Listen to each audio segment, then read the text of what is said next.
badai pasti berlalu. Dalam kehidupan ini, susah senang silih berganti. Gelap dan terang bergulir tiada henti, hiasi kehidupan di muka bumi.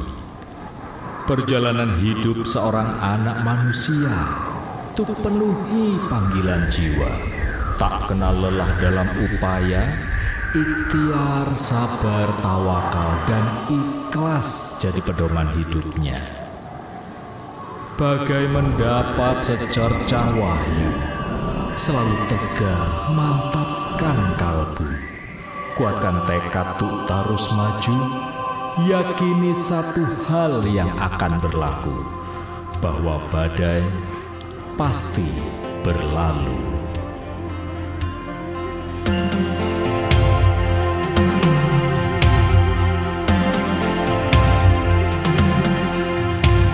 Awan hitam di hati yang sedang gelisah. Profesor Dr. Andes Munawar Nur MS adalah seorang guru besar kelahiran Pati pada tanggal 30 April 1953. Lahir di Desa Beringin Wareng, Kecamatan Winong, Kabupaten Pati.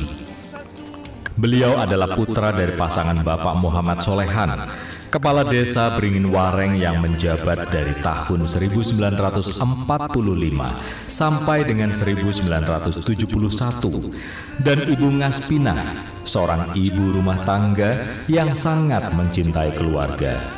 Lahir sebagai putra ketiga dari 8 bersaudara, beliau dikenal sebagai sosok pribadi yang berkemauan keras di mata kedua orang tua dan saudara-saudaranya. Jenjang pendidikan beliau diawali di Sekolah Dasar Negeri Beringin Wareng dan lulus di usia 13 tahun.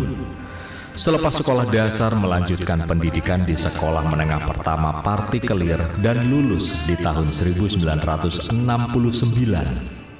Tahun 1970 hingga 1972, beliau melanjutkan pendidikan di SMA Nasional Pati, dan setahun setelah lulus SMA, di tahun 1973, beliau berangkat ke Semarang dan memulai kehidupan sebagai mahasiswa di IKIP Negeri Semarang. Selanjutnya beliau pergi merantau ke Jakarta untuk mencari kehidupan yang lebih baik. Setelah hanya bertahan 2 semester saja sebagai mahasiswa IKIP Negeri Semarang.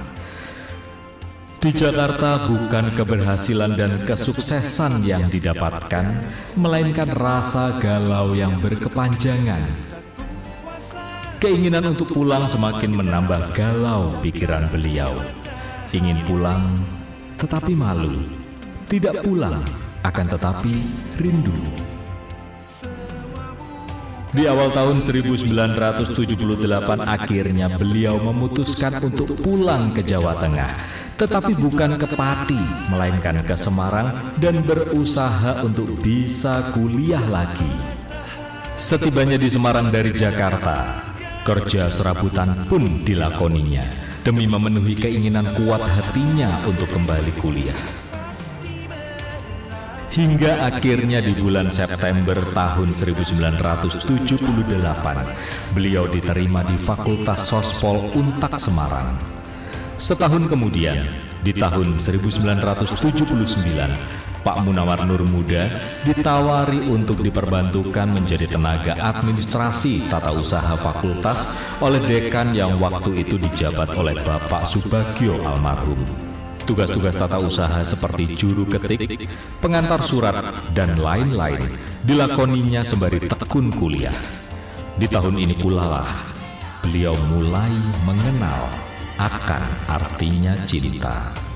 Seorang gadis cantik manis yang juga kakak kelasnya yang bernama Retno Rudiatun benar-benar menarik segenap perhatian beliau.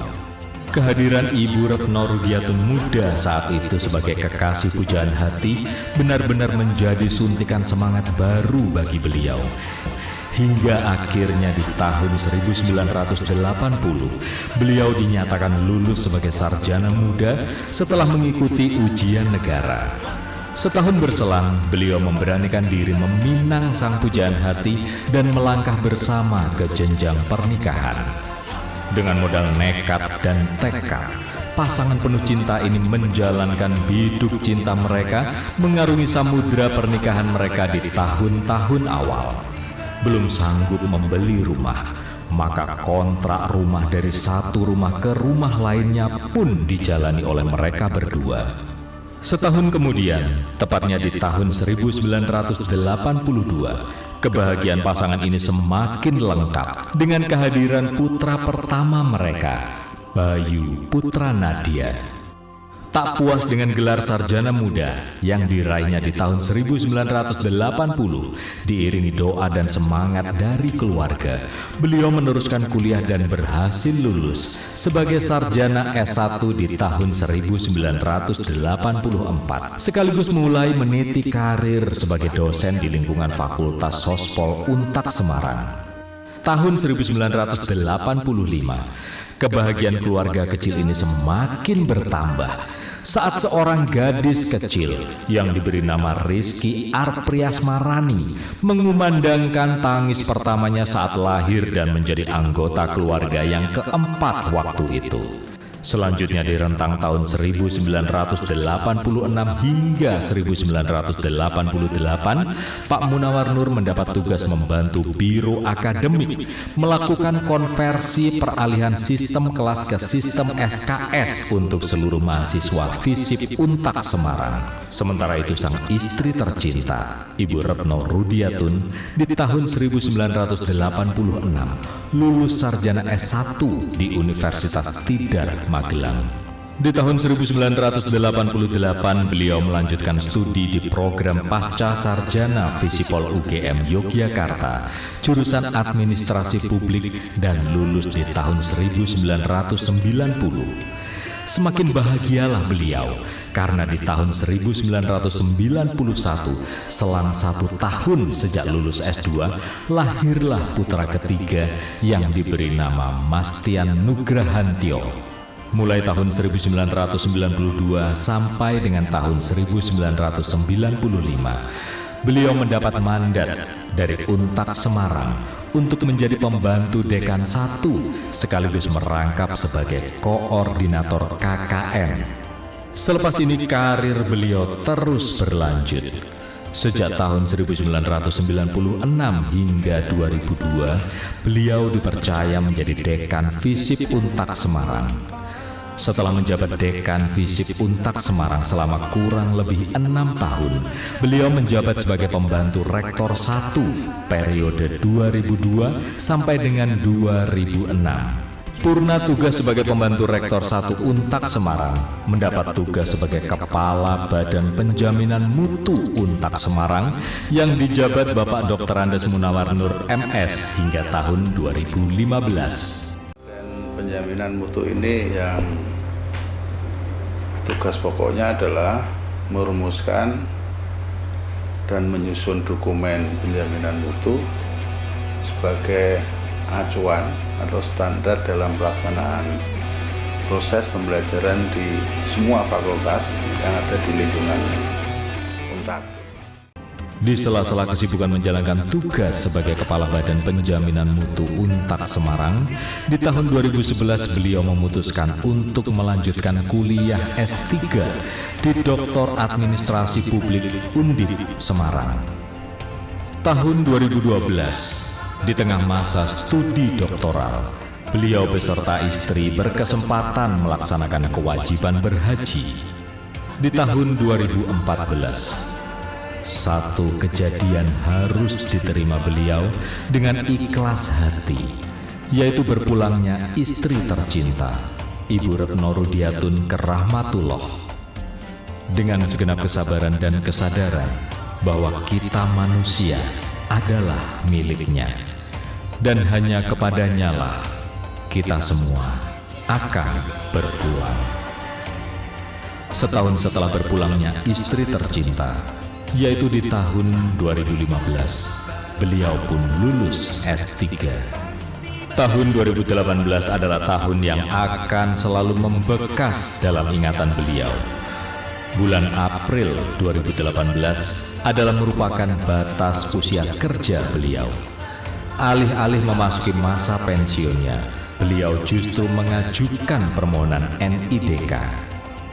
Permohonan NIDK diajukan bulan Juni 2018 dan pada tanggal 17 Agustus 2018 permohonan ini disetujui dan berlaku selama 5 tahun. Dan setelah mengantongi NIDK, beliau bertekad untuk mengajukan jabatan sebagai guru besar. Pengajuan sebagai guru besar ini ternyata bukan satu hal yang mudah untuk digapai. Banyak hal yang dapat mengecilkan hati serta menyurutkan niat dihadapi dan dialami oleh beliau. Hidup dalam kesendirian, beliau tetap memberikan dorongan kepada putra-putrinya dalam pendidikan dan karirnya. Semua bukan milikku, musim itu telah berlalu. Sementara itu, berpuluh kali usulan ditolak yang membuat beliau harus berulang kali kembali. Beribu doa terus terpanjatkan sebagai bagian dari proses ikhtiar, sabar, dan tawakal akan kehendak yang kuasa yang akan beliau terima sepenuhnya dengan ikhlas hati. Proses ini terus dilakoni oleh beliau dari tanggal 13 November 2018 hingga 16 November 2022, 4 tahun lebih 3 hari. Proses penuh perjuangan ini akhirnya tertebus sudah dengan terbitnya surat keputusan pengangkatan guru besar berdasarkan keputusan Menteri Pendidikan Kebudayaan Riset dan Teknologi Republik Indonesia tertanggal 16 November 2022. Ditambah lagi dalam minggu yang sama, lahir pula lah cucu perempuan yang juga merupakan cucu yang ketujuh yang lahir dengan weton sama dengan beliau. Akhirnya tepat pada hari Rabu tanggal 28 Desember 2022 bersama Rektor Untak Semarang, Bapak Profesor Dr. Andes Suparno MSI, beliau menerima secara langsung surat keputusan pengangkatan guru besar dari Kepala Lembaga Layanan Pendidikan Tinggi Wilayah 6 Jawa Tengah, Bapak Bimo Widyo Andoko, SHMH. Selamat atas pengangkatan beliau sebagai Guru Besar Universitas 17 Agustus 1945 Untak Semarang.